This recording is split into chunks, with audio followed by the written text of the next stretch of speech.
Actor Robert De Niro has reversed course in a highly controversial documentary film. His prestigious Tribeca Film Festival will no longer feature a film called Vaxxed. De Niro initially defended the decision to screen the film at Tribeca. But after mounting pressure over the weekend, the decision was made to cancel the screening. I have nothing but respect for Robert De Niro and Tribeca. I can't imagine what type of pressure came down that would make them pull a movie that they were obviously behind in the beginning.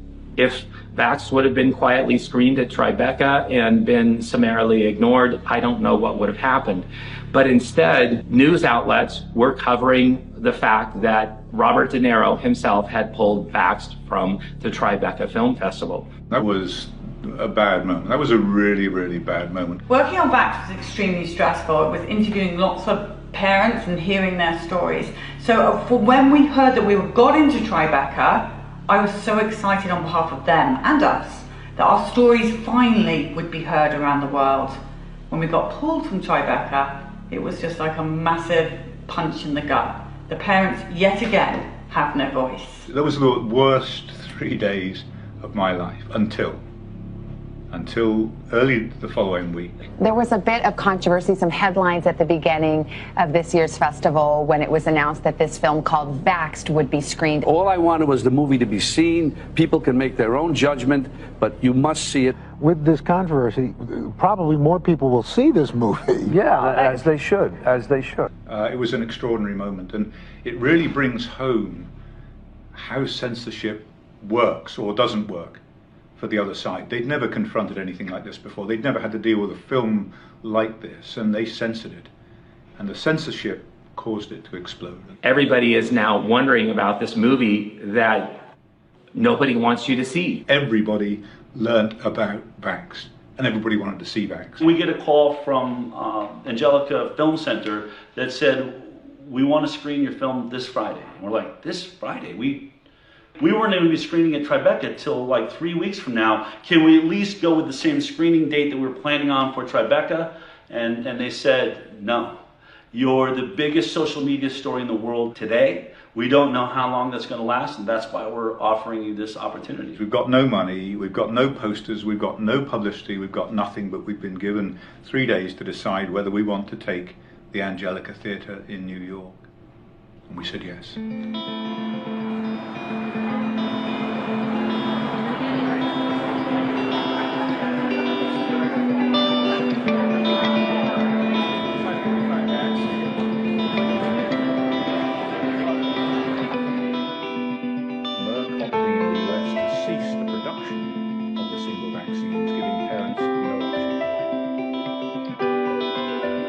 The experience at the Angelica was astonishing. People came in their hundreds and hundreds and hundreds and packed that theatre out for weeks. When the Angelica Theatre picked it up, the theaters were packed.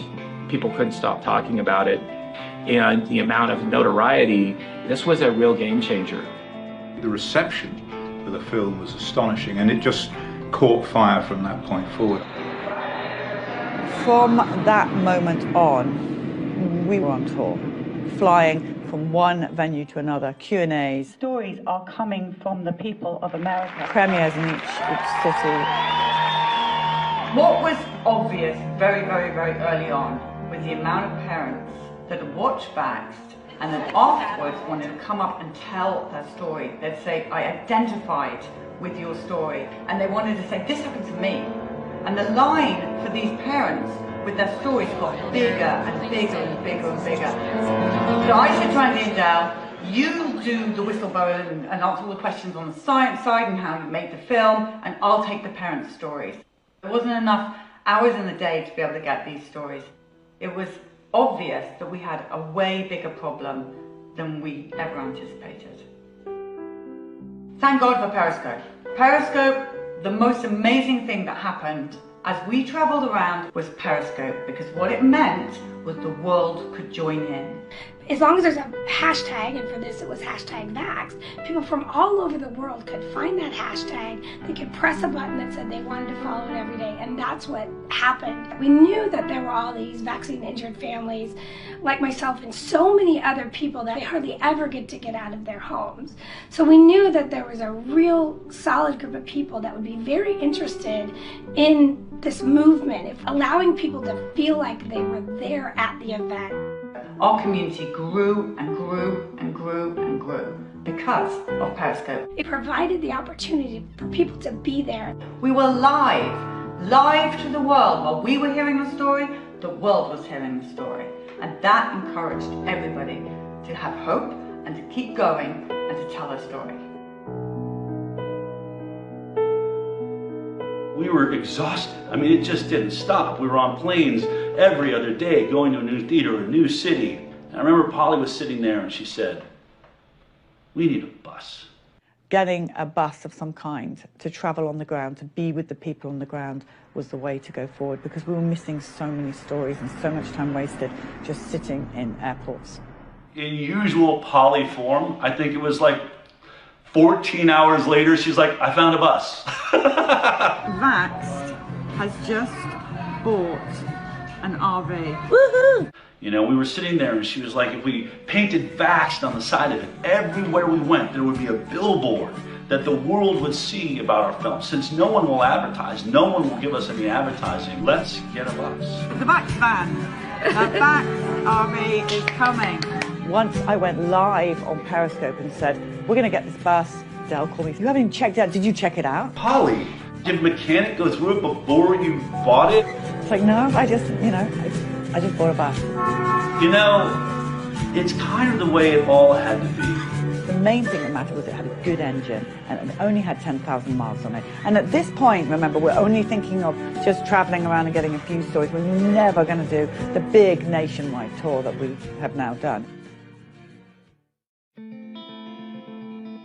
We're really grateful to you guys.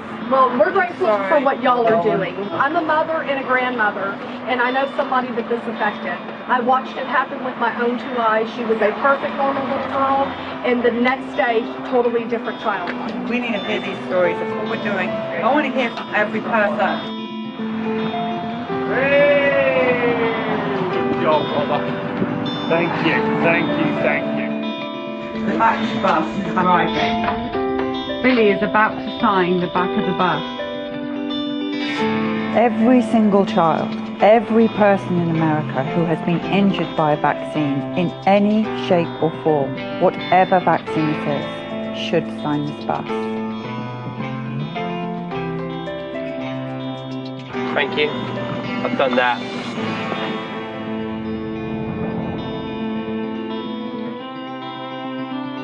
So one of the most interesting people that we worked with on the bus, in fact, this person worked with me from the beginning right into the end, was Anu. Anu came to us, but when he came to us, he didn't really believe that vaccines were the problem that we were seeing. I hadn't seen Vaxxed the movie yet. The first thing that I really said to the team was, listen, I understand what's going on with this film and the MMR vaccine and its possible link to regressive autism, but I'm not sure if I'm completely on board with you with this idea that vaccines cause other damage. When we set out on the road to record stories, I think in the back of my mind, I thought I was going to get thousands of autism MMR stories. And it wasn't long, day 2, that we hit our first big eye-opening experience, which was Hannah Robinson. Yeah, I had all 3 Gardasil shots. I was on Christmas Day, I woke up and I threw up every 30 minutes for an entire day. And I never knew why until looking back. And she would complain of her neck hurting severely, and at school she would be texting me that her heart was racing, and when she climbed the stairs at school that she was like out of breath. After I started getting sick and we really started pressing them, saying we need to figure out what's wrong, they pretty much told us, do not come back. She single-handedly changed the mindset of the whole crew because she could talk. Unlike Billy, can't explain his injuries. She went through exactly what happened to her. Step by step, what happened to her, it started clicking in my brain, like, wait a minute, there's something really wrong here. So here we had in front of us a young girl, beautiful young girl, in a wheelchair, talking about how she had this Gardasil HPV vaccine, and the images of her really affected all of us. Her story really did change a lot of our mindsets. And by the end of that story, I was like, oh my God, I really don't know what's going on. There's something more to this. At that point going forward, we were in for way more than we bargained for. We were about to have an education that you just couldn't buy.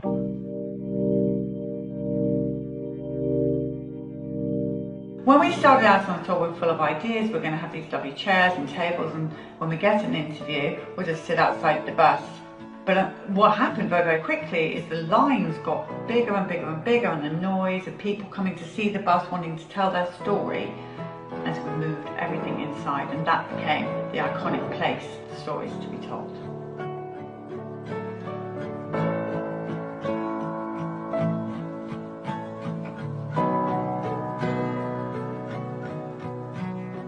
Every day in our life was a party.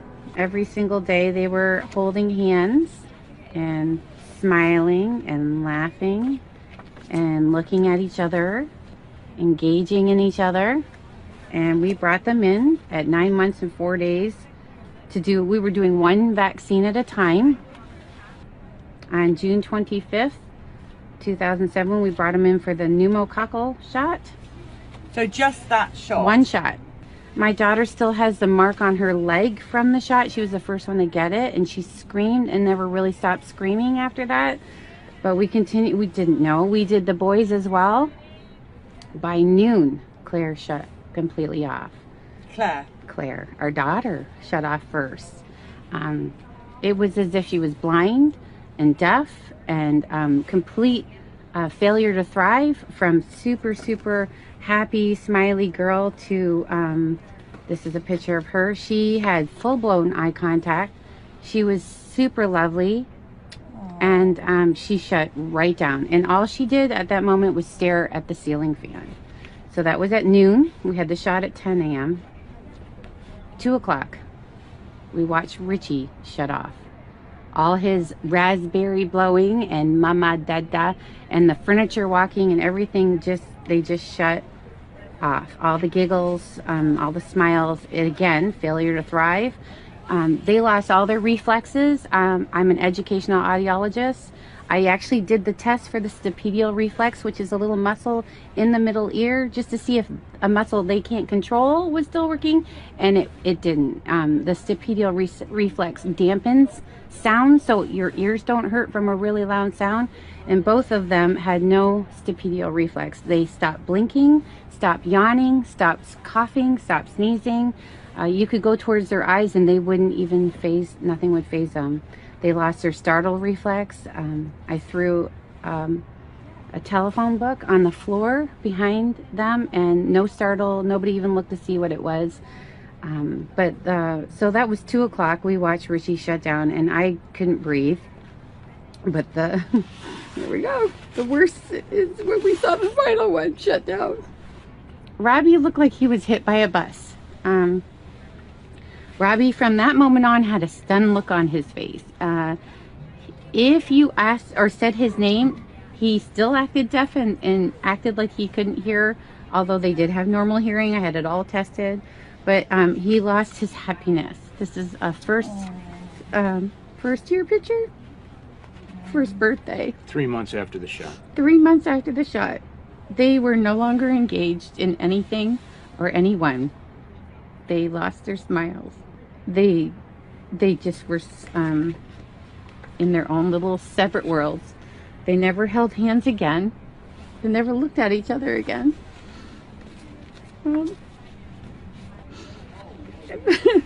Sorry.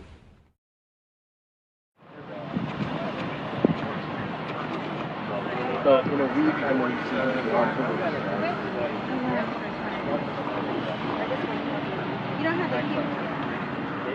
My name is Nico LaHood. I'm a daddy, I'm a husband, I'm a former district attorney of Bexar County, and I'm a current private lawyer.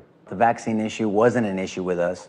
Davi, my wife, was from Mexico, so vaccines had the perception of doing something good. And for me, you don't question a doctor. And so our first 2 children followed the schedule, and so Maya was no different. We were excited to have our first child.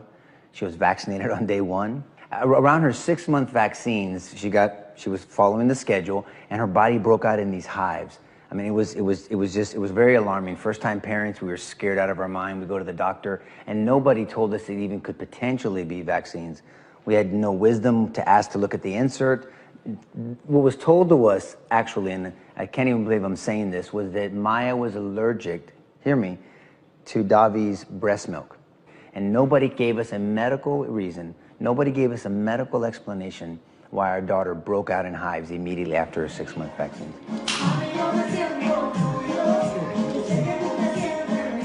Michael's characteristics were awesome, and we had video and picture of him making eye contact. He was responding to his name, smiling, pretending to read. You could keep his attention. He was goo-goo-gagging. Davi says it, I think, best when she said, "Man, this kid won't be quiet." I mean, he's going to talk. It's going to be a vocal kid. The irony of that statement is he's nonverbal. I've never had a conversation with my 9-year-old son. I will tell you for sure that he was not born on the spectrum of autism. He was engaging, he was responding, he was meeting his milestones until the 16-month to 18-month round of that MMR big dose of vaccines. In a negative way, we're trained not to ask questions, not to be litigators for our children. That's what I do for a living. I fight for people. I'm a legal bodyguard. And I had to deal with this for years, that I was not a good lawyer for my son. Every lawyer in America should be going absolutely apeshit over this issue. Think about what I'm going to tell you. No double-blind placebo study, meaning no safety studies. A crap load of injuries, no accountability. What lawyer would be okay with that? Even if you don't believe the claim that vaccines could be causing these injuries to our children, you can't be happy with that system. You can't. You know, I'm the one that looks at my son, and I can see him when he's having his meltdowns. I can see him trapped in the prism of autism. I can see him screaming and yelling at me and saying, "Pop, how do I get out of here? What do I do to get out of here? I didn't do anything to get in here. Can you help me get out of here?" We're the one that has to deal with that. And the one thing I will not tell my son is that I'm too much of a chicken shit to tell your story. That I promise you. That I'm too scared to tell your story, Michael. Since you can't talk for yourself, since someone's greed and deception took away your ability to tell your story, I'm gonna tell your story.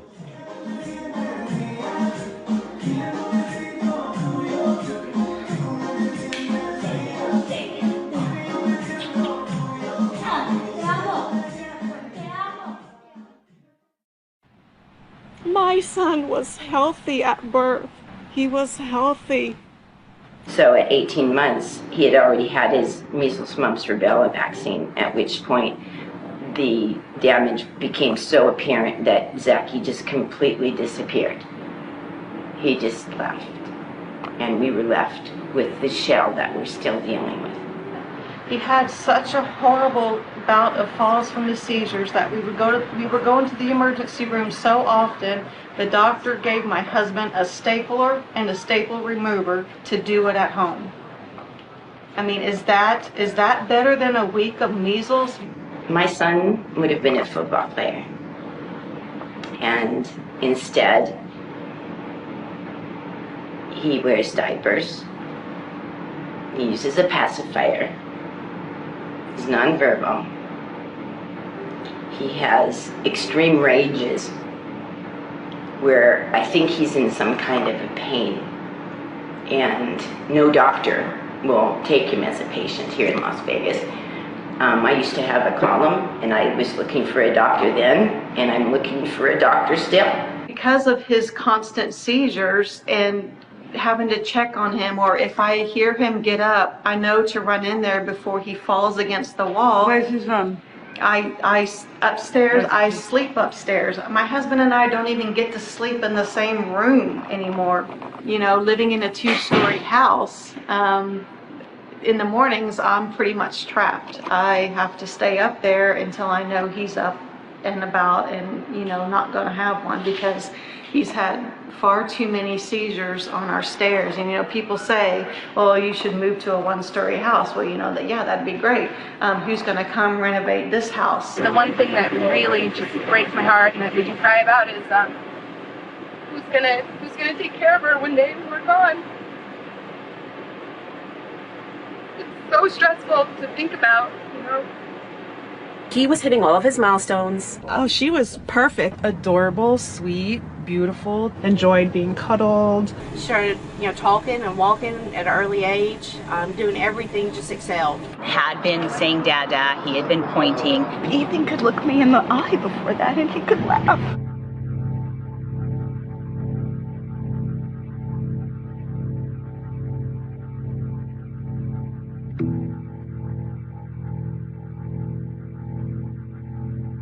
Jamie was having fevers. Really high fevers, so we started having seizures. He's almost died on me several times. It was violent vomiting. He vomited. Projectile vomiting. Diarrhea. She was always crying. No medical solutions. Crying hysterically. Screaming. This high-pitched scream that I'll never forget. She stopped talking. She completely shut down. Nonverbal.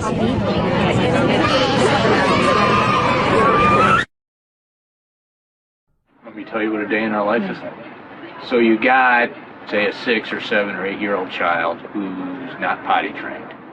And at 2 or 3 or 4 o'clock in the morning, they fill their diaper. Well, you assume that's pretty uncomfortable, so they take it off. Pretty soon it's all over them. It's all over the bed. In short order, it's all over me. It's all over her. I'm snapping at her. She's snapping at me. We're both snapping at the kid, who is the only innocent party in the whole scenario. And the one thing that's conspicuously absent from that scenario is anybody who told you that shot was safe. They were all asleep in their bed.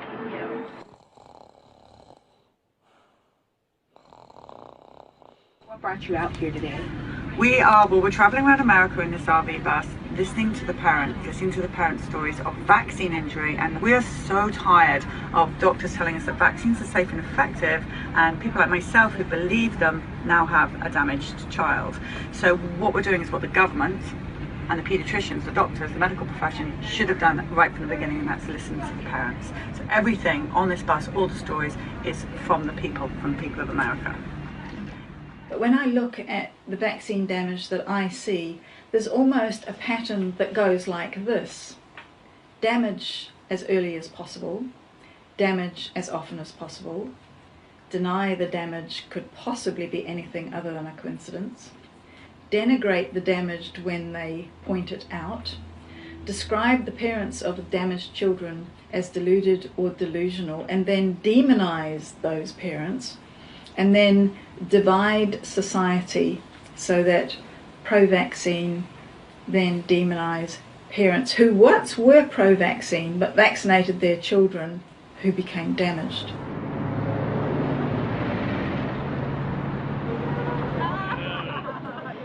My name is Dr. Suzanne Humphreys. I am primarily educated with a BA in physics, and then I went on to medical school and studied internal medicine and specialized in nephrology.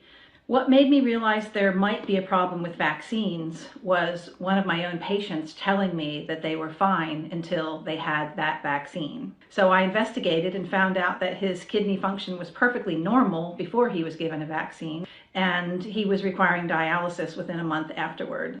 I just felt like I needed to know the truth, and if the truth was that vaccines were safe and effective in doing what they said, then I would have been a primary proponent for vaccines. I'd be marching to the drum of vaccination.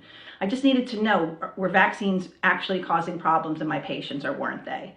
I couldn't stop myself from researching after that because there was just so much evidence and there were so many things that I was discovering while I was looking into the safety of vaccination that really blew my mind. And in a kind of a morbid way, I found it fascinating because history was being rewritten in my brain from what I was programmed to believe. So we were honoured to have Dr. Suzanne Humphreys come on the bus.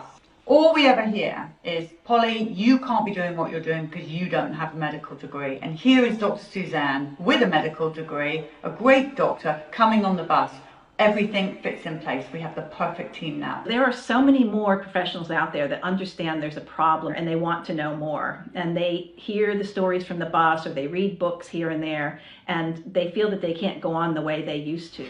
Yeah, what about the medical professionals, the nurses, the doctors who've come forward to tell their story, their realization that actually the parent's story was right all along? My name is Lisa Rankin. I'm a family physician. I'm Dr. Judy Mikovits. My name is Dr. Patricia Ryan. So I'm Paul Thomas. I'm a professor of medicine at West Virginia University School of Medicine. I'm Cornelia Franz. And you are a pediatric doctor? I am a pediatric doctor. And how long have you been practicing as a pediatrician? A really long time, over 30 years. I'm Cami Benton. Jane Orient. I'm an internist in Tucson, Arizona. I'm Dr. Ramon Ramos. I'm a pediatrician here in Savannah, Georgia. I'm an emergency room physician. My name is James Neuenschwander. I'm a physician in Ann Arbor, Michigan. My name is Dr. Sherry Tenpenny. I'm from Cleveland, Ohio. I've been researching problems associated with vaccines since September of 2000. I put well over 20,000 hours of my own time into researching these problems with vaccines. Dr. Bob Zajac. I'm a board-certified pediatrician. My name is Tetiana Obuhanic. My qualifications, first of all, I'm a mom, and I believe that's my most important qualification, and I just happen to have a PhD in immunology in addition to that. We couldn't believe the medical profession as they started to come to the bus. It took a lot for those people to stand up and talk. I mean, they've seen what happens to doctors and scientists who've taken this issue on and who've been destroyed. Doctors, nurses, people with the top of the top qualifications in the medical world. And the story they've been told by their colleagues, by public health, by their pharmaceutical industry sponsored medical education was in fact a grand lie. So when you first started out to be a doctor, what kind of training did you get on vaccines? Honestly, I don't remember very much conversation at all. We were just taught that they help prevent disease. We were told on our rotations that vaccines were safe and effective. Here's the schedule. We are not taught what's in those vaccines. We are just taught what the schedule is like. Safe and effective, and they've saved millions of lives. We learned the schedule. We did not learn what was in them. It was more philosophically vaccines than the science behind it, I guess, if you will. As you know, medical doctors don't have a lot of training in vaccines. If you are one of those people who knows more than doctors, that's fine, no vaccinations, but you're not allowed to go to the doctor anymore. Okay? Why would you even want to go to a doctor who knows less than you do? It's amazing, but they didn't teach us very much. Very little. Very little. And what you got basically was told, these are the things that you need to give to your patients. It was just more about administration of the vaccines rather than the real effects and risks associated with them. Here's the schedule. These are the saviors of mankind. They're safe, and you need to make sure everybody's vaccinated. In the field of vaccines, everything is great, everything is safe and effective, everything has been determined. There is no need to go back and look at it again. Just like everybody else, I have to go to the insert and look what's in it. I don't know what they put in vaccines. And so I kind of thought that they were saline water and like bits of viruses and it, you know, super safe. Yeah, you learn about adjuvants and you learn about the immune system and how it works, but as far as what the vaccine actually does, and you never heard about the negative effect of a vaccine. Never. Zero. None. The whole argument of your doctor has done all this research. Well, if they've done it on their own, maybe. Yeah. Well, since there was no discussion of there being anything bad about vaccines, and unless you spend some time on your own, you know, investigating, you have the presumption that vaccines are good and that everyone should get them and that you should make sure that every child coming into your office is getting them on schedule or they're going to have some horrible illness. So there wasn't any training. There wasn't any looking at side effects. There wasn't any of that. So nothing. Would an immunologist be, probably of all the medical professions, someone that is near to being an expert? I would say no one is an expert in vaccines, absolutely no Parents one. Are, by the way. Yes, because no one is being taught about vaccines in schools. And so basically in vaccine field, You really have to be a self-taught expert. If doctors don't know about vaccines because they've had no training, then who are you going to trust? You have to trust the parents. You have to listen to the parents.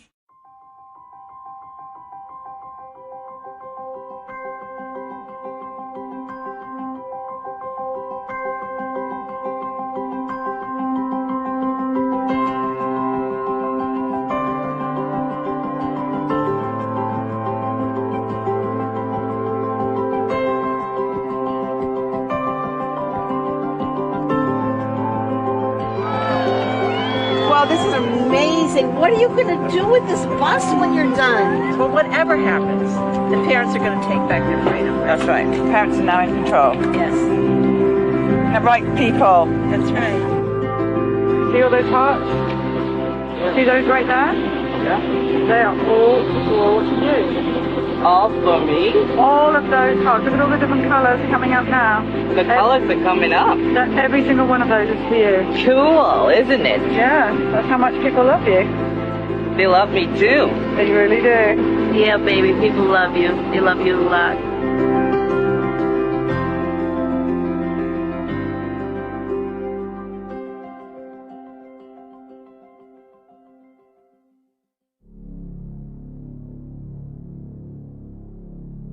I predict that Gardasil will become the greatest medical scandal of all times, because at some point in time, the evidence will add up to prove that this vaccine has absolutely no effect on cervical cancer, and that the very many adverse effects which destroy lives and even kill serve no other purpose than to generate profit for the manufacturers. Former Merck physician. What I understood about human papillomavirus is that it's an infection that comes and goes. And it's been around for a long time, and it's in many animals, including lizards and primates. It's not just in humans, that babies are born with it. So I was really surprised that here's this virus that's been around and so prevalent, and it's being blamed on giving cancers to people. And then what I found out was that those cancers are not necessarily solely attributed to this virus, but yet this virus was being targeted by a vaccine. There's so many brilliant interviews that were done during the Vaxxed tour. But I will say that one of the memories that really stands out to me is the moment we pulled into Utah and Polly interviewed Colton Barrett and his mother. So tell us what happened here. Well, Colton was a 13-year-old healthy, strong boy. He loved baseball, motorcycles, anything that has to do with an adrenaline rush. He was going to go to scout camp. For scout camp, you have to have a physical, so we went to the doctor's office, and the doctor said, hey, he's the age that you should get the HPV vaccine. I said, okay, how come?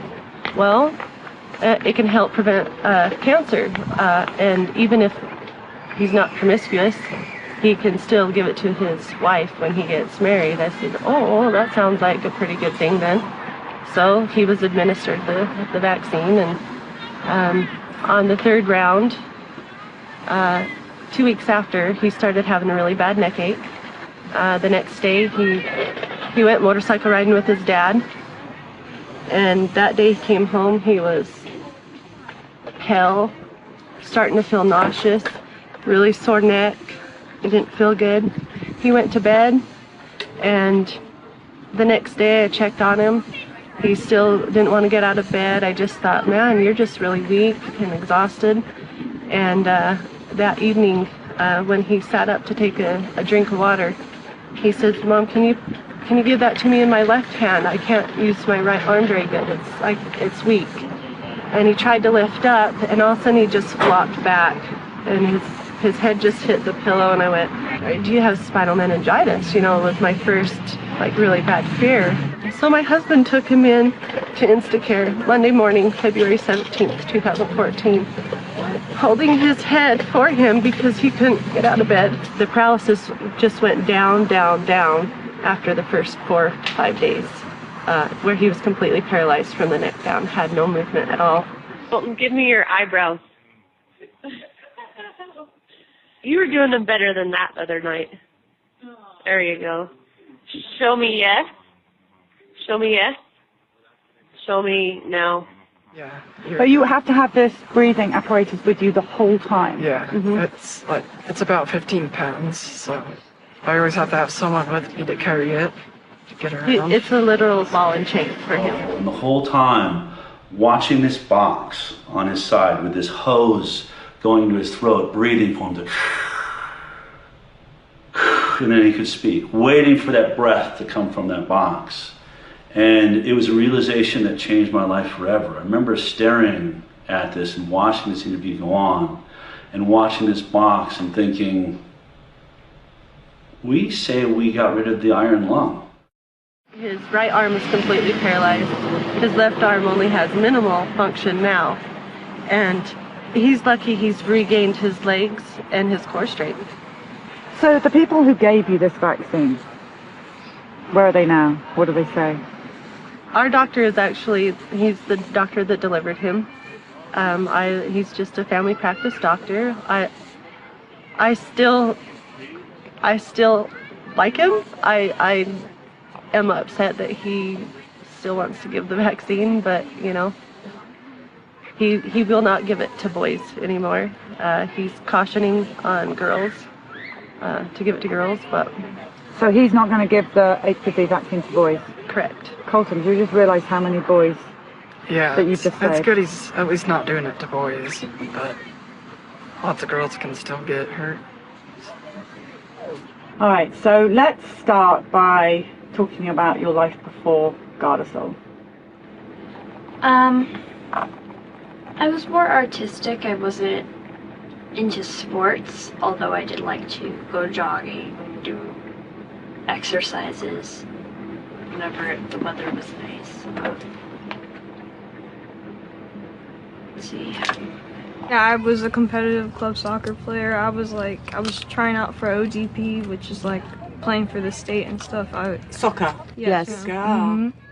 She played year round, and on top of that, right around that time, she was running track, the 400, 800, and long jump. Yeah. Prior to the Gardasil shot, Corinne was academic excellence, you know, always great grades. I was athletic, straight A's in school, really no health issues before. And what sport did you play? Volleyball. You were a volleyball? Big volleyball player.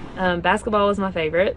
I played that from kindergarten up to my senior year of high school. And then I would play softball and volleyball. Top honors in her high school, graduated top in her class. Top of that, she was a head cheerleader for 3 years, captain of the cheerleaders, won a national competition. I did karate. I was almost a black belt. I could take down a 40-year-old black belt who used to spar with me. We got the shots. She was accepted that summer into a high ballet school at the University of Irvine and could not dance.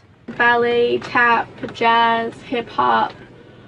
Pretty much everything I could possibly do, I did. I mean, she was doing really well in school, and she was really popular, and she actually had auditioned with Disney, and they wanted to fly her out to California, and she had a very promising future. Yeah, I was really active. I started going to the gym with her probably at age like 13. 4 or 5 times a week, yeah. Played volleyball. So sleeping for a couple of days was out of character? Completely. She was playing basketball, she was doing track. She made varsity wrestling her freshman year and had a grip of friends. And her freshman year, that's when she got that HPV vaccine and everything changed for her.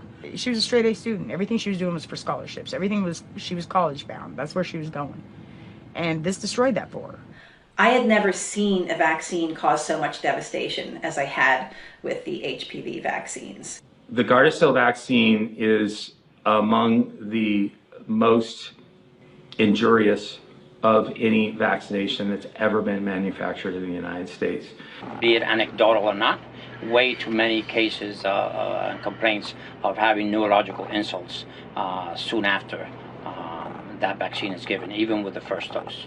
Gardasil is probably the single worst mass vaccine that we've ever seen.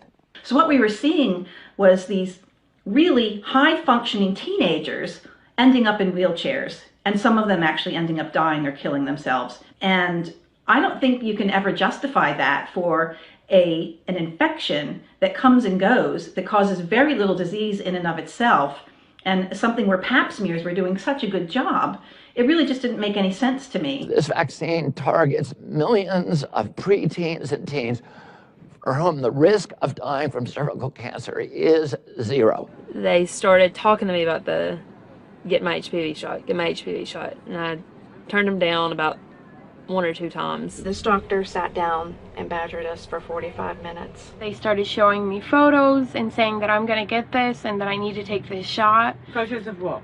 Photos of cervical cancer and just what it will happen if you don't get the shot, blisters and different things, and it scared me. I was scared. I didn't want that. Every single time I went in, she was like practically shoving it down my throat. The doctor literally scared me into taking this vaccine. I had said no twice before because it was too new. You know, nobody in their right mind would ever take this vaccine if they actually read the clinical literature. She pushed my buttons just enough, trying to make me feel like a bad mother if I didn't give Caitlin the shot. You know, do you want your daughter to get cervical cancer? Who wants their child to get cancer? You need to get this vaccine. What's going to happen when you get cervical cancer and die? Well, cancer is a scary word, so of course I started to listen. Oh wow, oh my gosh, sign me up. I don't ever want to have cancer. I was just afraid of the word cancer, so I thought, oh my god, I have to go get this, it's free. You know, I was young, I didn't know anything about this, so I just was like, okay, I just agreed to it. The death rates in the Gardasil trials were 37 times the death rates for cervical cancer. Children who take that vaccine, the Gardasil vaccine, are 37 times more likely to die from the vaccine than they are to die from cervical cancer. I really wasn't educated about Gardasil at the time, so I allowed the vaccination. The biggest mistake of my life. So I go and get the first shot, and from what I was told by my doctor, I immediately went into a seizure. I was on the floor seizing, and then I just passed out cold. So she had a baseline physical, but it was also the same day she got her second vaccination of Gardasil. The doctor detected a heart arrhythmia. In all of her 20 years, there had never been any heart arrhythmia. She never had any symptoms or any indication of any difficulty. No one in the family ever had a heart problem. So we were really surprised. I started having severe leg pain. I couldn't move. I couldn't get up out of bed. Could not move my arms. My leg joints would feel like my leg was about to come out, and it would be in like excruciating pain. Moments where I couldn't move my legs. She just matter-of-factly says, I can't walk. I'm like, what are you talking about? She's like, my legs don't work. Her legs in particular hurt really, really bad. Her hips and her knee joints were very, very painful. It would be like feeling paralyzed. Sometimes it was one leg, sometimes it was both legs. And that was it. He never regained his ability to fully walk. We would go out, he would walk very, very little, and I would see his legs just start to collapse like an accordion. She had lost the ability to walk. She couldn't see very well. Her vision was doubled, blurred. She couldn't read anymore. She began to regress. She became like a 9-year-old child. They gave me my shots in my left thigh, and the last one hurt really bad. It felt like they were injecting fire in my leg. She got the third shot. Within 2 weeks, she was hospitalized, and she remained hospitalized for 8 solid months. She's been hospitalized 9 times in 26 months. Hospitalized for what? For extreme pain that is uncontrollable. Where is your pain when you have it? Absolutely everywhere. Her first major symptom was excruciating head pain. Like the worst migraine you could ever have times 10. My joints, my spine, my head especially. She became light sensitive. She became sound sensitive. She had to be in a dark room. Really, really bad migraines and dizzy spells and fatigue that was so severe that she couldn't even get out of bed that day. Headaches. At first they started off slow, and then I started to get them like every day, and they would start in the back and work their way forward, very intense and distracting, like I couldn't really think straight. I got my period for the first time, and then it went away forever, like it never came back. So she was diagnosed with a very rare disease called post-histoplasmosis fibrosing mediastinitis. In her right mediastinum, she has a 10 centimeter tissue mass. It's inoperable. She has this, I'm sorry, Jeff. We're just hoping it won't grow. We don't know. I mean, we're taking it day by day. It's by all her vitals, so they cannot do any operations to try to take it out. She came down with pneumonia, bronchitis, 2 ear infections, a sinus infection, a throat infection, and constant thrush. So much pain, right, even now. And I just wish someone would reach in my back and rip out my spine. I cannot take this anymore. This is an NJ2. What it does is basically it goes up my nose and near my throat, and it goes past my stomach into my jejunum, or the first part of the small intestine, because my stomach is completely paralyzed. Your stomach is paralyzed? Yes. The NG2 wouldn't work, and we had to be put on a port for nutrition, which she was on for 3 years. 3 years? The child never ate a meal for 3 years. And if that wasn't bad enough, then she had suffered enough pain, and she had this excruciating long bone pain in her legs. And we would have to ice her legs down to give her relief. And she was miserable. She was just miserable. And she would say to me, she'd say, I want to go home. And she'd be in this house and she would say, I want to go home. And she was talking about to be with the Lord. I went in for a gynecologist appointment, got a pap smear, and they told me it came back abnormal. And I immediately started freaking out because I've never had one abnormal. Very few doctors have ever heard of it. Nobody knows how to treat it. Anything they prescribe, she's a guinea pig. She's the initial guinea pig.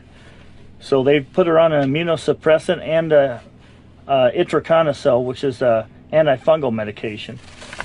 I'll dump some of them out. This is what it looks like to be on Gardasil. The aftermath of it. And this is just one bag. We got about 15 more at home. I said, okay. I said, so what does that mean about the abnormal cells? And she said, well, they're precancerous. And I said, cancerous for what? And she said, cervical cancer. So we have to worry the rest of her life if the inflammation in her body is going to make that mass grow again. I should have never got those shots because in my mind, I knew that they were what gave me HPV.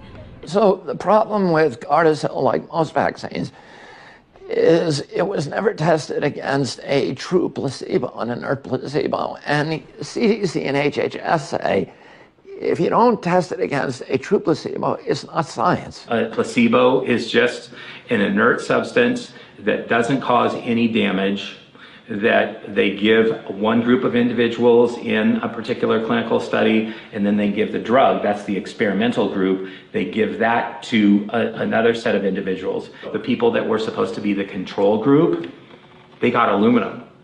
And when they did that, out of every 100 patients, they had at least 2 severe autoimmune events. You have no way of gauging whether the injuries you're seeing from the product are being caused by that product or whether they're just bad, sad coincidences. The CDC knew about this. Merck, the manufacturer of the Gardasil vaccine, knew about this. It's as plain as the nose on your face. All you have to do is look at the clinical trial data. The entity that is actually performing the study and paying for the study is Merck. So Merck got to decide which injuries were being caused by Gardasil and which were just bad coincidences. And because it had that power, it just wrote them all off as bad coincidences. You can do that when there's no placebo, because the injuries they were seeing in the control group, where the girls were getting aluminum neurotoxins, were identical to the injuries they were getting in the Gardasil group. So they said, well, we don't have to report any of these as vaccine injuries. So they were able to license something that is insanely dangerous. After all the struggles and fights, and we thought she was finally getting a little better, she went to sleep. She wasn't feeling good during the day, and I went in to check on her, and she looked like she was very still. She was in her bed, and she had passed away, and I tried to revive her, but she was gone. I loved her so much. I would have given my life for her. She was just a good kid, and her mom made a bad choice. The last hug I gave her, I was standing on the step hugging her, and I wanted her to stay longer. And she said, "No, Mom, I want to get back to school." Okay, I'll see you in a couple weeks. But in the interim, the police came to our door one night. So I said to them, "Is this about my daughter?" And they said, "Yes." And I said, "Was she in an accident?" They said, "No." They said they found her dead in her bed at school, and that they didn't know what happened. And so, I don't know if anyone's ever had somebody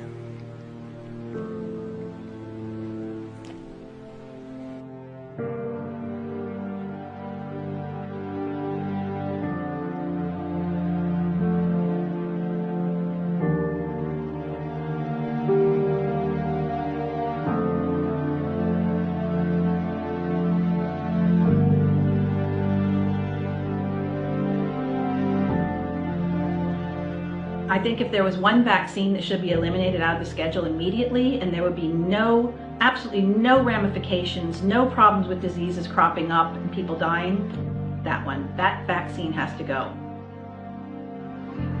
So tell us from your point of view.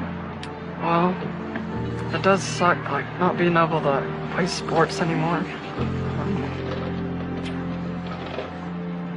Because I did do a lot of sports, and it was my favorite.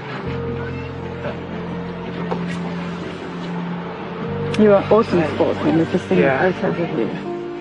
Yeah, I have to sit on the sideline, just watch everybody. But getting used to it, so it's not as bad anymore. The one thing about Colton is he does always smile, and he's an awesome kid that way. He doesn't complain. You're good, huh? Yeah, I guess.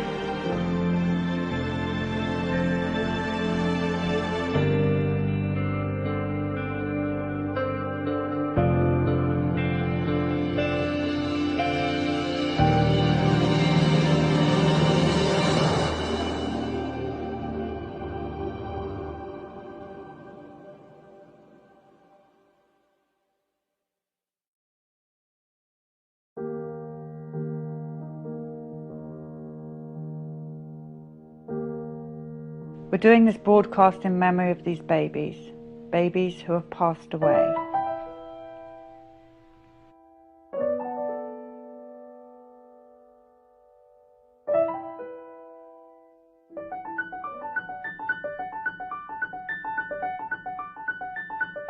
And so as we travelled on and on and on, we then met parents who would tell us that they would vaccinate their babies and then their babies would die.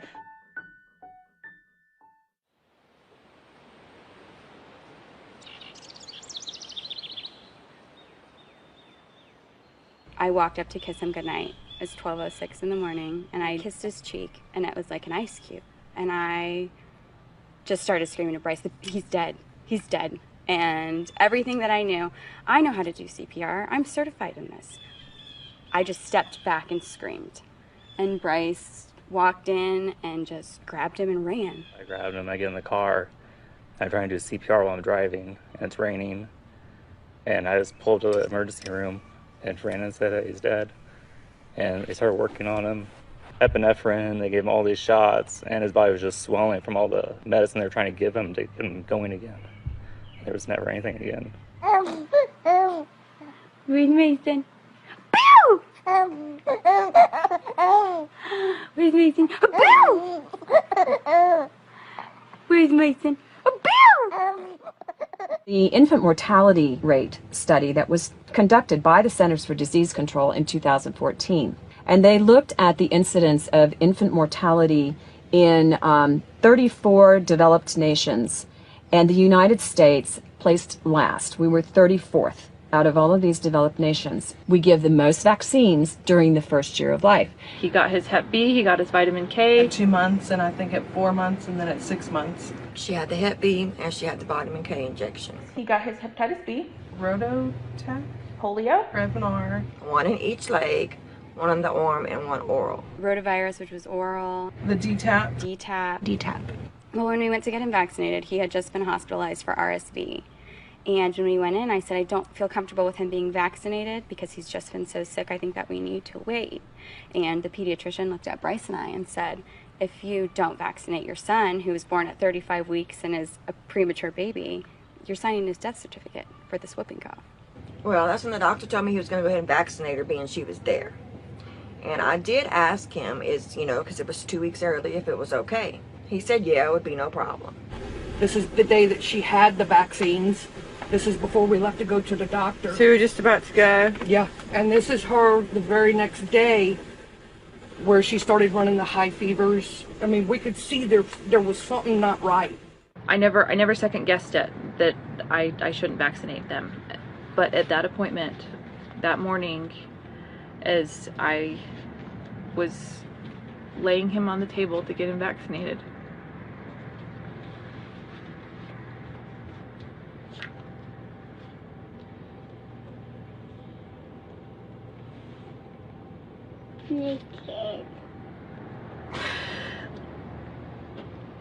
as the nurse is going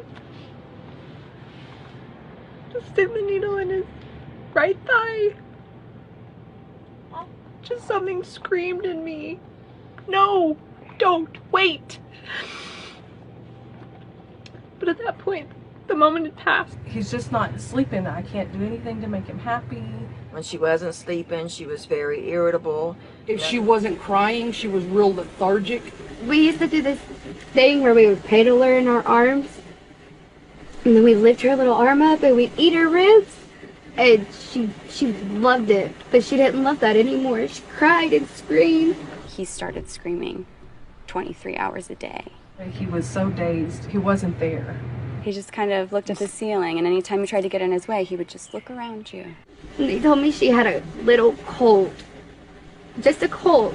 So I gave her the smallest dose of Tylenol, which is what the doctor told me to do, and I put her to bed. And then as I left for my shift, I went and gave him a kiss. And I just remember the look on his face. He was just so sad. And he doesn't get sad because he was with his dad. His dad was with him, he was with his sister, he could play with her. But it was almost like I was leaving him for the last time and he knew it. Good Friday, 2 days before Easter, she passed away in her sleep. That was the last time I kissed his alive, warm cheek. It was the last time that I held him. It was the last time that I told him that I loved him when he was alive. Well, I went to go lay him down, and I went to load the dishwasher, and when I went to go check on him, he was already gone. I remember holding him like this, and his head was just drooping, and his arms were just limp, like he was already gone. I left her just to take the trash out and came back and she was arched back and not breathing. I started CPR. I called for my husband. He came and continued. When the first responders came, the first person I saw was someone I'd grown up with. And he came running down the driveway and I thought, oh, good, like he'll make sure that she's fine, you know. So they came in and couldn't get her breathing. And when I heard them call for the second EpiPen, I knew that she wasn't going to respond. Couldn't save her.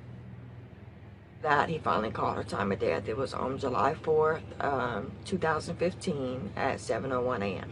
They let us go in there where she was, and I held her and I held her and I just prayed for her to start breathing. She's been through a lot.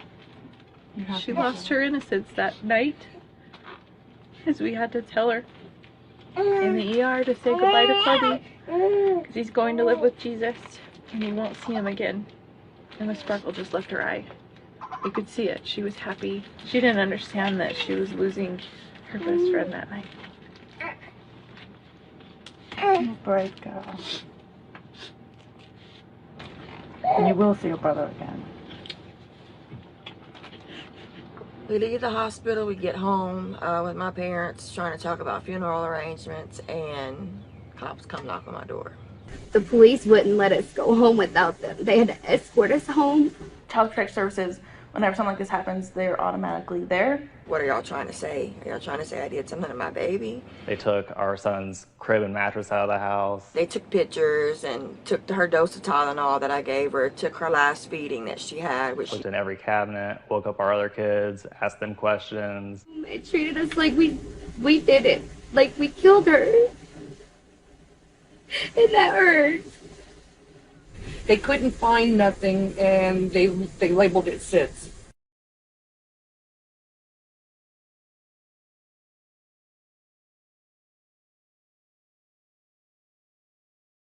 You know, these infants don't need to be dying like this. The diseases are not coming at them at such a rate that we had to protect them at all cost with a vaccine. You know, when people tell me vaccines are making children healthier, really, I look at the hepatitis B vaccine. Hepatitis B for a newborn whose mother doesn't have Hep B makes no sense. It drives me insane. Why is that a vaccine for young children?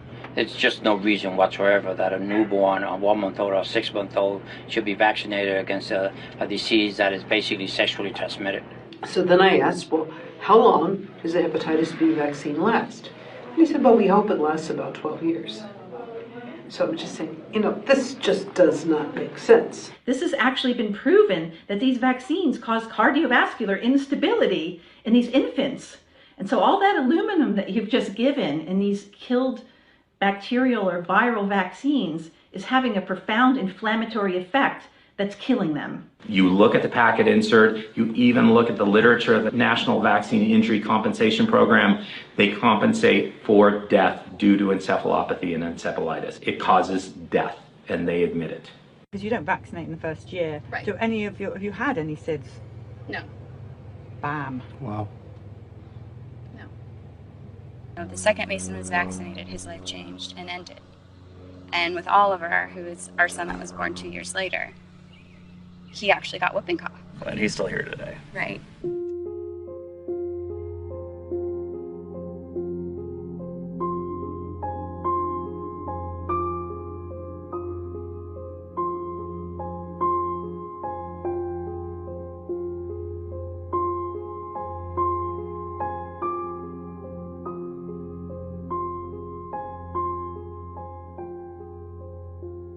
Whoever knew that you could die from a vaccine? I had no idea you could die from a vaccine. There was death everywhere.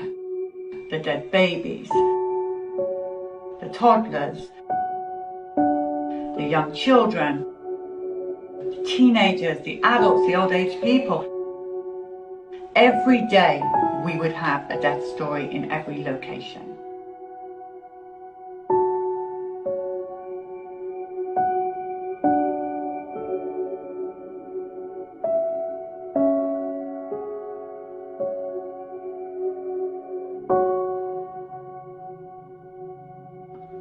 I found it really difficult to be on the bus and even listening to the stories. We were utterly mentally exhausted and our hearts were breaking and we felt like our souls were being ripped from us listening to the utter devastation. I actually had to tune out some of it because my heart couldn't hold all of it. It was just too difficult to carry these stories around in my head and my heart.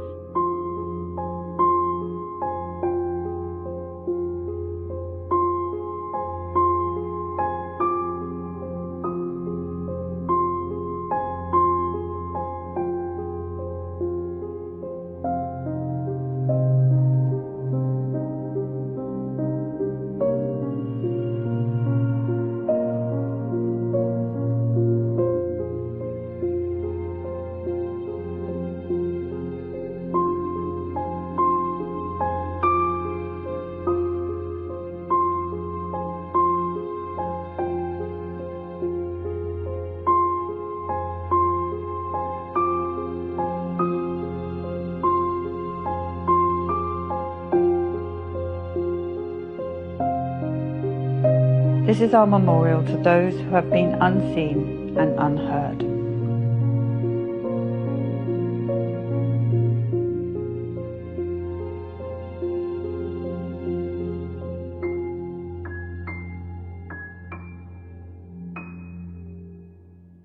A public health emergency is in effect in New York City this morning in response to the rapidly growing measles outbreak. Measles outbreaks are rattling regions of the country again this year. I've studied measles since 1990 intensively. It's a fascinating subject, and measles was becoming a dramatically milder disease in a very, very short space of time.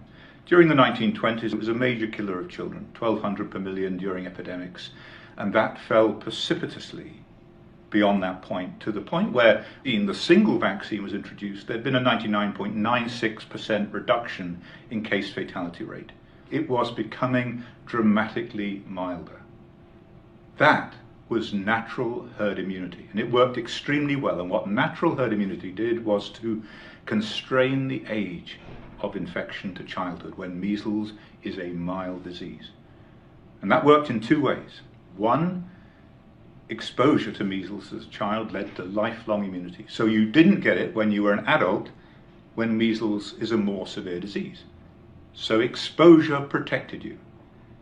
And the second part of it is that mothers who'd had natural measles gave very, very good transplacental immunity to their fetus, their growing fetus, and through breastfeeding to their babies. So babies were protected against measles during the first year of life.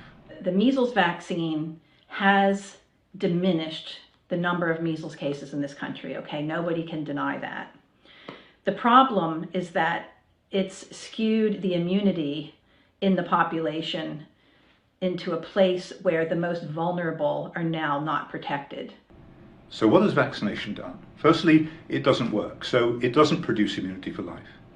The vaccine fails, and you become susceptible to measles again when you're more vulnerable to a severe infection as an adult. The second end of the infants, mothers who've had measles vaccine don't give good immunity to their babies. So babies are no longer protected during the first year of life. So vaccination has in fact destroyed natural herd immunity. If we were to stop vaccinating today for measles, what we would have is a resurgence of measles. Most people would get it and be fine and recover from it, even adults.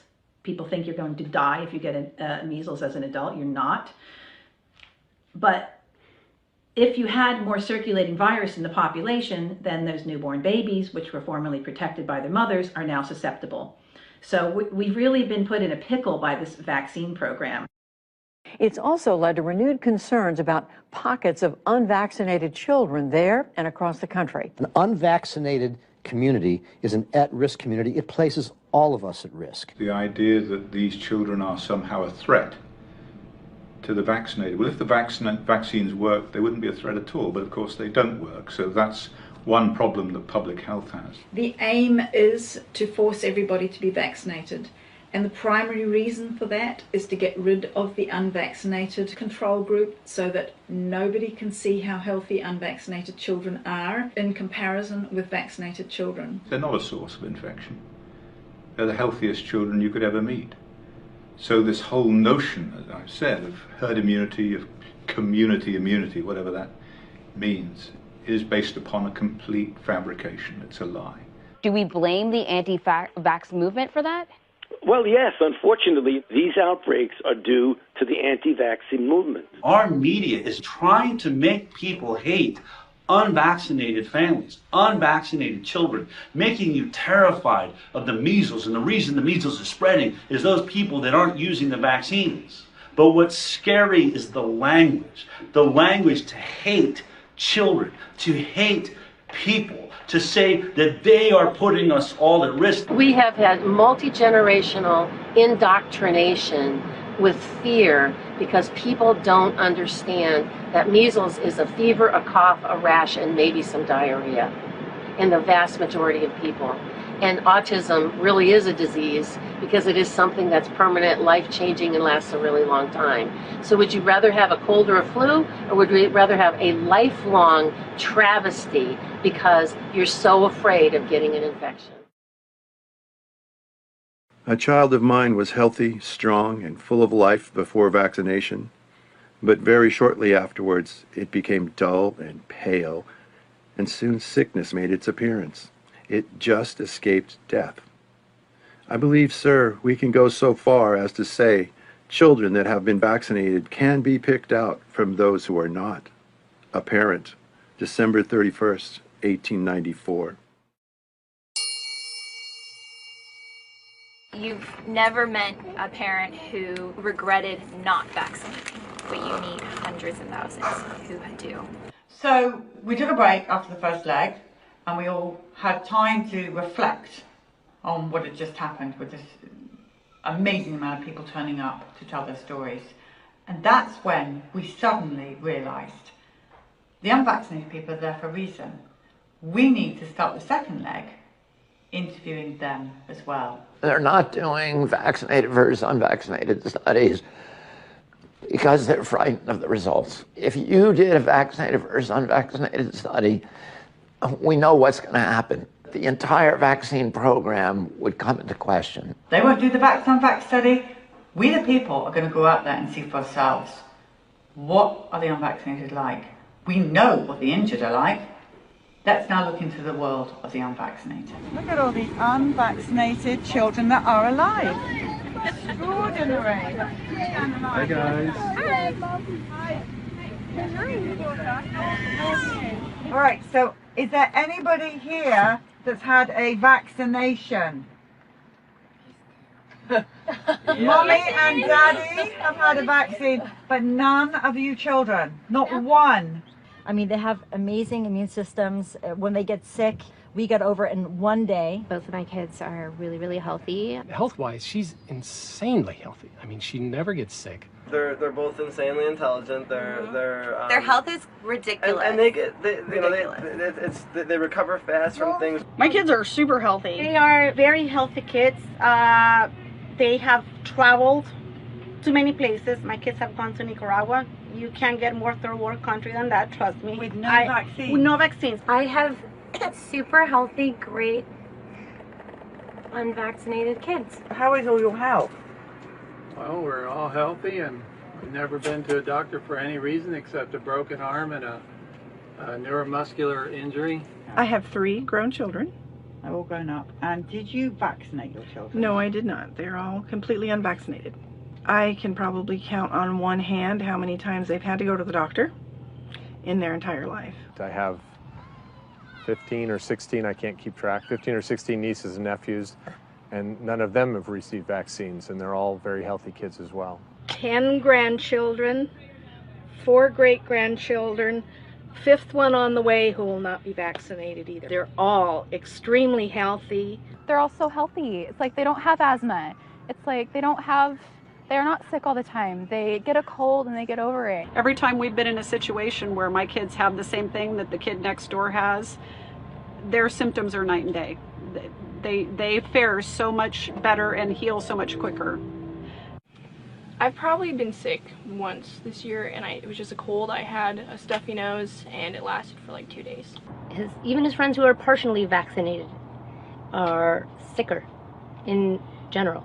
My kid has missed like maybe a handful of days from kindergarten to 6th grade. My other friend who has a daughter who is also unvaccinated, I saw her at school, and so I kind of whispered to her, I'm like, so how many days of school has your child missed? And she went, and I said, mine too. It was so blatant that these children were super, super healthy. I had never seen health like that. I didn't know that health like that was even possible, not needing antibiotics in one's entire life. I've never had an antibiotic in my life. 48. 48 years old, never had an antibiotic, ever. He's 16 years old, no allergies, no rashes, no ear infection, no colic, no antibiotics. She's never had an over-the-counter medication, not once. Neither one has ever had a shot, Tylenol, aspirin, antibiotic. No antibiotic. Neither of them, apart from that, have had any antibiotics or any meds. She has never had an antibiotic. My daughter had an infected toe, and she had antibiotics once for that, but that's been it. People that I know that do vaccinate, I know their kids have more, seems to me, more health problems. I mean, my kids don't really have any, like definitely no chronic health problems. They've never been on pharmaceuticals. They've never needed they've gone to the doctor for broken bones, which is why it's one thing I like doctors for. The totally unvaccinated kids are always the most healthy ones. So my daughter also had like 3 ear infections before she was 6 months old. After that 6-month appointment and we stopped, she hasn't had one since then. Nothing. She was perfectly healthy. Robust health. Yeah. She's never had an ear infection. Neither of them have, actually. What about ear infections? No. Because you're 14, you must have had at least one ear infection in your life. No. My daughter is now 12 and has never had one single ear infection. Ear infections? No, none of my kids have had ear infections at all. Whatever? No, none of them. See the number of children in these unvaccinated populations that have never even had an ear infection. I mean, I can't imagine that. My son was a walking ear infection. All we did was toss antibiotics down his throat in order to keep the ear infections at bay. And now you have these children who are unvaccinated, and the significant, large proportion of them have never seen an ear infection. That is just nigh into incredible. I mean, our expectation was that these children were going to be constantly sick, that their immune systems were just not supported. The reality was completely the opposite of that. You have no vaccine at all? Never. I'm in my 60s. I've never been vaccinated for anything. Anything at all? No, and then I had 2 kids that are now 28 and 30, and they were never vaccinated. Palmer, he's 6. He's been sick maybe 4 days his entire life. Never had any mumps, measles, chickenpox, eczema, asthma, ear infections, ADD, ADHD, no ma'am. autism, ADD, ADHD, peanut allergy. Does he have eczema, allergy, ear infection? Just big, strong muscles and a really smart brain. I could see the difference in kids. I used to be a kindergarten teacher, so I know what kids, should look like and what they are looking like today. Both of my boys were reading by the age of 4. My family thinks it's like voodoo, like we're crazy people, and how can you not vaccinate it? But then every time they see your kids, they're like, it's unbelievable how healthy they are. They just seem so ahead of the curve. By 18 months, she's singing songs, she can have conversation. He's a very bright boy. He's 3 years old and he's learning Mandarin. He knows Spanish, he knows English, he's a bilingual child. Sign language. He knows sign language. He's a very bright child. She does sign language, she speaks Spanish. Yes, teach him Spanish. 2, yep. He's speaking 3 languages. Yep. So he's English, Spanish, and sign language. They're very smart, and it's actually a challenge to challenge them with reading and math, and they're beyond their level. They're all highly intelligent, bright-eyed, healthy children. He's 3 months old and he is so strong. He's super strong. Hi. He's super healthy. He's happy, smiling all the time. Going? I can't get over this 4-month child is basically standing up. I'm just supporting her. Do it over there, guys. She is alert. She's so strong. This is the best therapy ever. Grab an unvaccinated baby and cuddle it. Sorry. It's perfect. Guys, I'm sorry to report to you, it's the truth. It's what we're seeing out here. We're not making this up. This is the people of America reporting to us their children that are vaccinated and injured, and their children that are unvaccinated and perfectly fine. Everything suddenly became lighter. The minute we invited the unvaccinated into our lives, everything went up like that. So you could do a Sid story, which broke our hearts, and then in would come an unvaccinated family. And it was not long before we could see that their story is the same over and over and over again. Just like the vaccine injured, it's the same over and over again. Doing this for 15 years now, I'll share with you that the vaccinated kids are the sickest. The partially vaccinated kids are not as sick, and the unvaccinated kids are the healthiest. I've been in practice long enough that I can actually tell you that the unvaxxed kids are healthier. But I can also tell you that if the unvaxxed kids are a problem, then according to what's out there, there should be a lot of hospital admissions for my unvaxxed kids getting those things. And I'm seeing the opposite. The most interesting stories that we did were the first child was injured, or maybe the second, and they go on to have more children and decide not to vaccinate because of the horrors of what's happened, and the difference between their unvaccinated child, the same parents, same everything, is that unvaccinated child is 100% healthy. Yeah, I have quite a few patients in my practice who have 2 children, and those are great controls because most of them didn't figure out right away, so their child got some vaccines, but they all stopped it fairly early on, and there's a huge difference between the 2 children and the level of how they were affected. But I mean, if you start looking and pulling in all those people who have that same experience, I think you're going to see the same thing across the board. The level of that second child and how they're affected is going to be much less, if at all, compared to the first child who was completely vaccinated. Now, did you work this out in time for your next child? Oh yeah, she's not vaccinated. At all? Absolutely not. Not vitamin K, nothing. I know it's not vaccination, but nothing. Nothing. So how is she?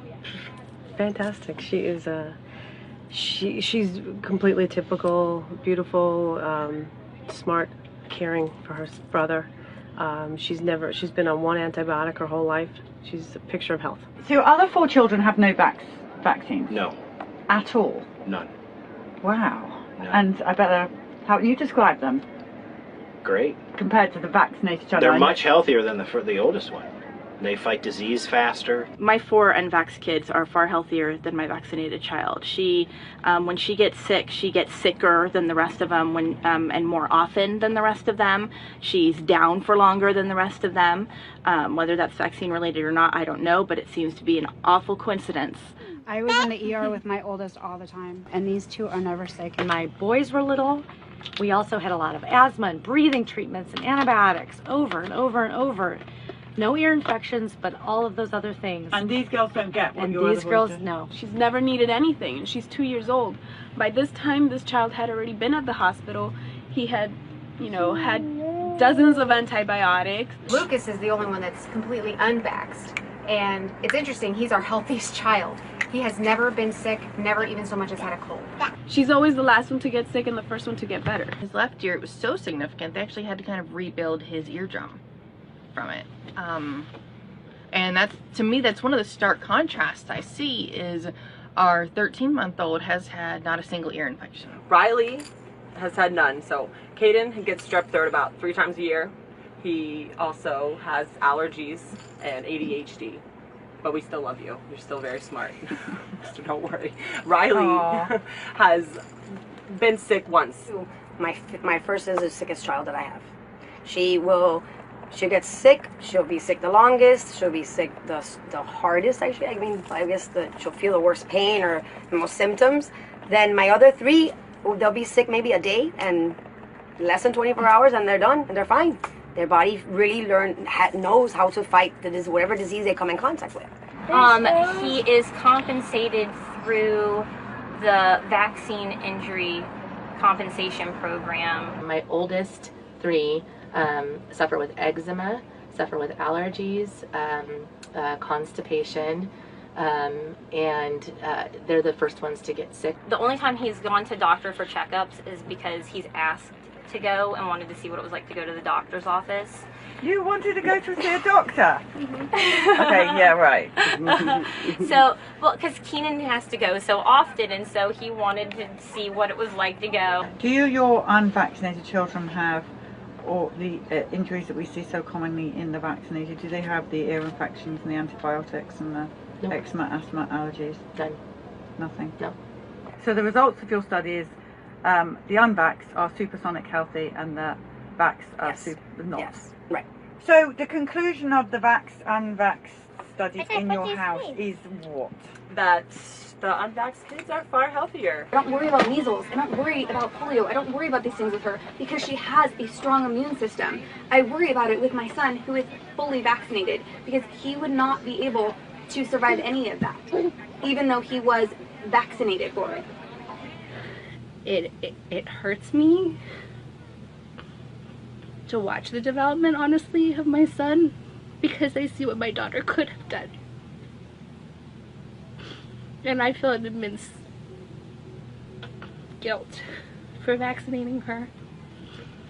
So in our scenario, we've got, a control for a lot of different variables. same genetics, same mother and father, same environment, all 3 children. And the key discriminator that makes these children different is the presence or degree to which they're vaccinated.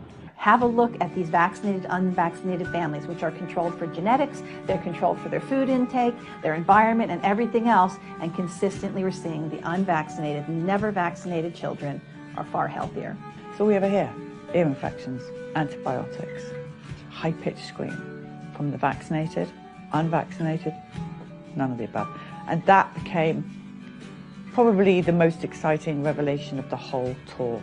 Now that I've seen so much of it and seen so many vaccinated and unvaccinated family members with the same thread, it's undeniable that an unvaccinated child's immune system is going to be that much more functional, that their brains actually function better. And when you understand how vaccines work and what the components of vaccines, including aluminum and all of the inflammation, do to anybody, no matter what your age, it makes complete sense that in the long run, that child's going to be much more functional and much healthier and able to do battle against any disease that comes along, the majority of which have no matching vaccine. When you get out into the population and you start to meet people who, because they've heard of our stories, have not vaccinated their children, and you see these wonderful, healthy, happy, robust children, then it just makes all the difference in the world. And these are the children that actually now we need to protect above all others. Not force them to be vaccinated by rule of law, but to protect them, because they're going to be looking after the damaged children in the future. There's no question about what we saw. What we all collectively saw was the same thing. Health, health, health with the unvaccinated, injury, injury, injury with the vaccinated. Same story. That doesn't mean they're never going to get anything. The only thing it says to me, my kids are vaccine free, my kids will never, ever, ever be injured. Ever. With 100% certainty, they'll never be injured.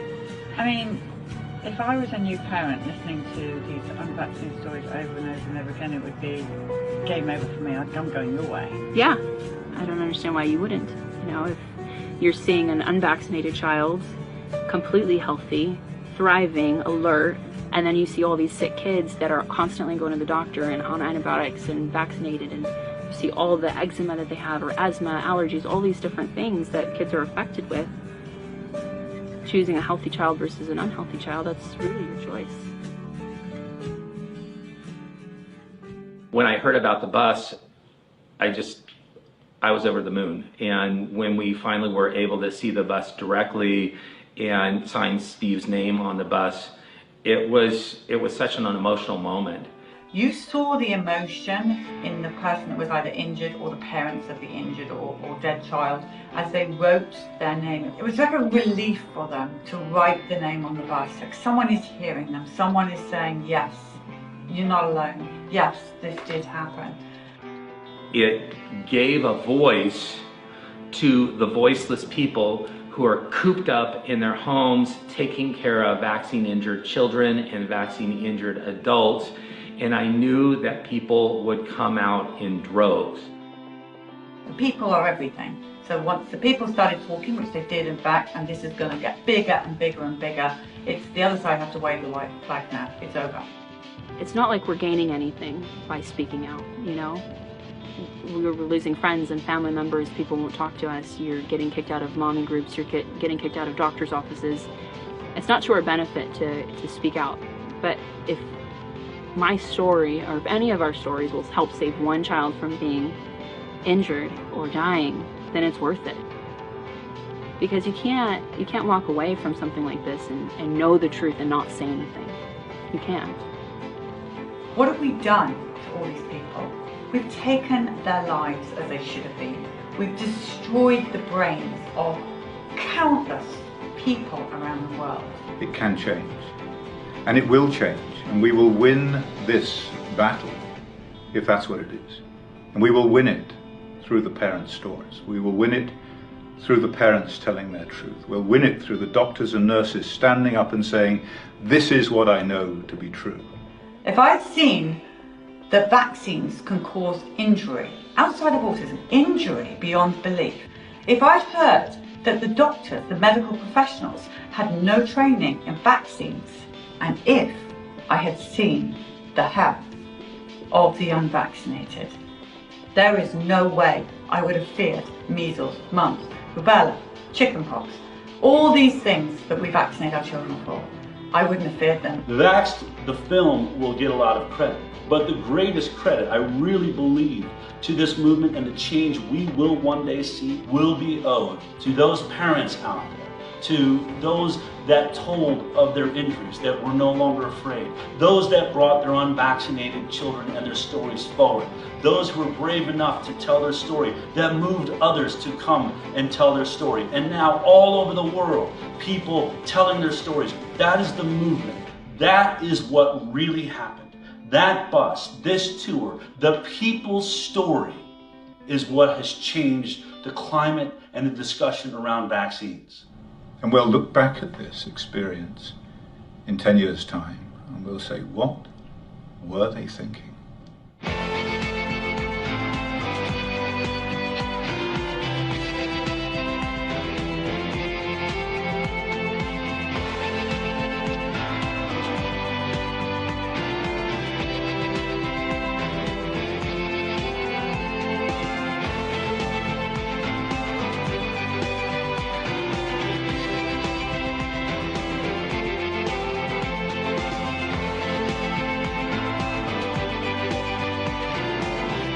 So the bus can go on and on.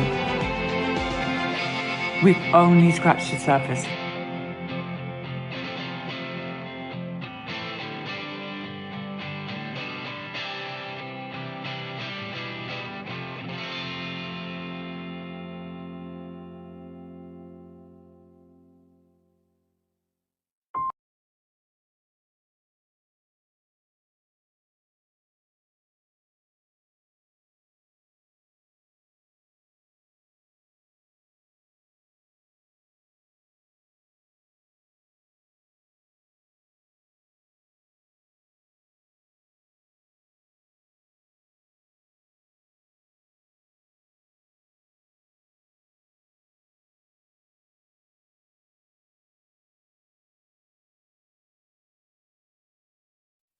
Welcome